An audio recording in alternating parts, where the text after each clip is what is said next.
Hello everyone, ఎలా ఉన్నారు? అందరూ బాగున్నారా? సో ఈరోజు ఒక హెల్త్ టిప్ అనేది చెప్తాను. సో హెల్త్ టిప్ అని కాదు, జస్ట్ ఒక ఇన్ఫర్మేషన్ అనేది ఇస్తున్నాను. చాలామంది చికెన్ అనేది ఎక్కువగా తింటూ ఉంటారు కదా. సో చికెన్ అనేది నార్మల్ పర్సన్స్ తింటే ఏమీ అవ్వదు. అదే ఎక్కువగా ఓవర్ వెయిట్ ఉండే వాళ్ళు తినడం వల్ల మరింత కొవ్వు అనేది పేరుకుపోయే అవకాశం అనేది ఎక్కువగా ఉంటుందని మన యొక్క నిపుణులు అయితే చెప్తున్నారు.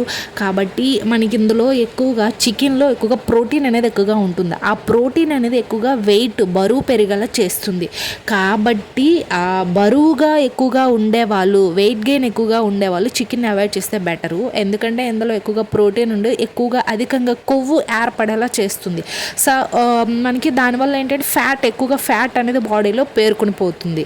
కాబట్టి వీలైనంత వరకు ఓవర్ వెయిట్ ఉండేవాళ్ళు చికెన్ అవాయిడ్ చేస్తే బెటరు. అండ్ నార్మల్గా మనకి మంత్లీలో ఒక 2 times 3 times మనం చికెన్ తినడం వల్ల ఏం ప్రాబ్లం రాదు. బట్ ఏంటంటే అదే పనిగా 2-3 daysకి ఇట్లా మనం తినడం వల్ల చికెను కొంచెం ఫ్యాట్ ఎక్కువ అయ్యి కొవ్వు పేరుకుపోయే ఛాన్సెస్ అనేది హైగా ఉంటుంది. కాబట్టి చికెన్ తినొద్దు అనట్లేదు, బట్ లిమిట్లో తింటే బెటరు. చికెన్ డైలీ తినడం వల్ల కూడా ఓవర్ వెయిట్ ఎక్కువగా అవుతారు. బరువు తక్కువగా ఉండే వాళ్ళు తింటే పర్వాలేదు, కొంచెం బరువు పెరిగే అవకాశం అనేది ఎక్కువగా ఉంటుంది.